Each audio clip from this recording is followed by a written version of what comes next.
Morning everyone, and a very warm welcome once again to my channel. Today you can ride out with me as I whiz out to Wales. It's always a most enjoyable ride because, like Dartmoor, some of the scenery around the M4 in South Wales is utterly wonderful. And geologically, that's no coincidence apparently. Although the traffic can get a bit chocker between Cardiff and Newport, generally it's a wonderful ride. Also, if I've got the energy, I can always ride the M4 to its end and nip into the massive M&P dealership complex just outside Swansea. One of their dealerships is Harley-Davidson. What's not to love? This Saturday in mid-April was bright and dry, as nearly all April was in the UK, but also uncharacteristically cold. No matter, it was half a dozen degrees above freezing, so I felt confident enough to leave my electric socks behind and just take my electric gloves. Although I did wear 3 pairs of ordinary socks because, as you know, I'm not stupid. From Bridgewater I joined the M5 and spent a very pleasant hour or so barrelling up to the Guadano services. I was actually quite cold at this point, so a hot coffee from my trusty old aluminium thermos was most welcome. After phoning Anna, and after my feet had warmed up, I was off again, heading up towards the multi-tiered maze of junctions at Bristol. This part of the journey is a tad humdrum, but the M49 to the Prince of Wales Bridge is really nice. The M49 is never busy, unless there's roadworks or something, and it's quite new, so the road surface is good. This makes it a really nice section to ride, although it's always over too quickly. As I speed my way northwards, I always marvel at the huge Amazon warehouse and the huge new junction and the bridges that have been built to service the whole industrial estate. I bet it was beautiful here before. At the M49-M4 junction, I stopped briefly under the bridge to turn off the cross-tour camera, but I've no idea why now. Whatever the reason, I continue to Wales with just my brother's Ricoh recording. There are 2 really striking parts of this journey. The first is the amazing Prince of Wales Bridge.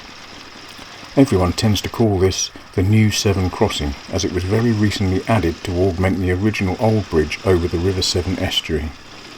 It's also much nicer. I hadn't ridden over the original Severn Bridge before, only driven over it, but I had to give it a go recently. It was dreadful. Unlike the new bridge, the old one has no barrier-type fences on its sides. While this makes the view more spectacular, the crosswinds are awful, so I've not ridden the old bridge since, and I don't intend to.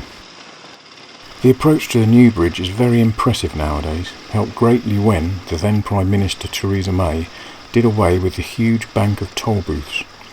With the booths, they also removed all the gantries and the vast extra width that the motorway used to have. Now, as you roll up the slip road and onto the M4, you just have the huge sign as you go under the single chunky gantry that's left. Then it's all bridge. For some reason, the pale blue barriers on the left and right remain vivid in my mind whenever I think about this crossing. But then all that registers is the massive gaping openness that's revealed before me. It's incredible. There seems to be no sides as the land slips away, leaving me with strange feelings of vulnerability and loneliness.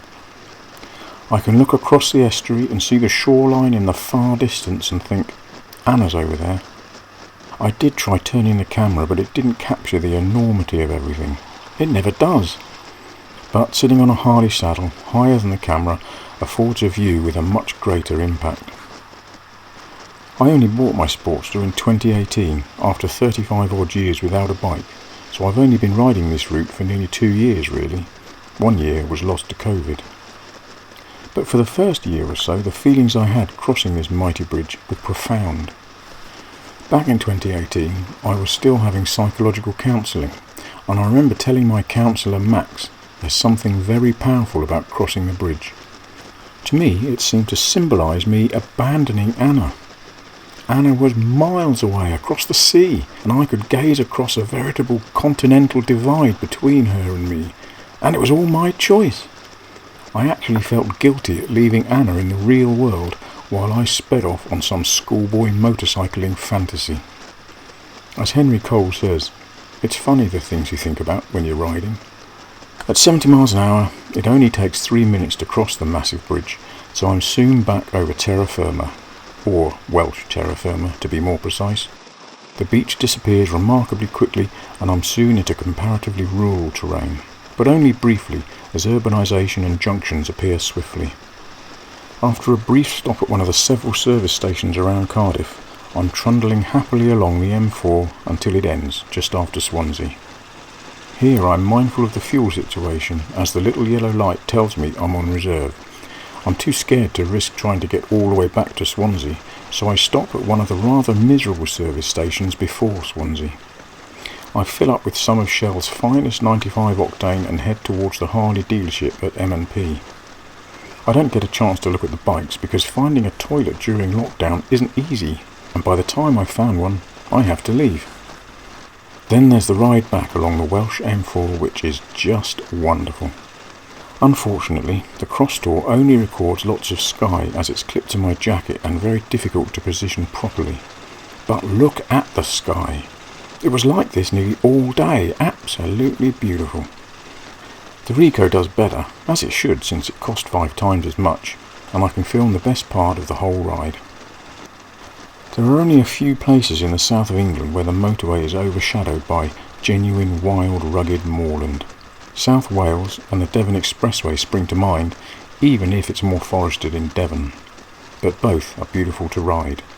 Here in South Wales, this is the most striking part of the M4, around Port Talbot, and it's made all the more extraordinary because of the vast, ugly, industrial sprawl that is Port Talbot. It marks such a vivid contrast as it sits right next to the moorland, not least because the urbanisation is often in such a state of decay. As with much in South Wales, there is the staggering beauty of the landscape, but there are also great swathes of decay and poverty caused by the collapse of the heavy industries, coal and steel. It's made all the more poignant because when you meet the people who make up ex-mining and ex-steelwork communities, they're lovely, friendly, and somehow they seem happy. God bless the wonderful people of South Wales. After another pit stop, I'm back on the big old bridge and heading towards the M5 once again. The day has been wonderful as the weather has been so good. During the afternoon, even the temperature rises so I can turn off my electric gloves. This day of riding is exactly what I love about motorcycling and about riding a Harley Sportster.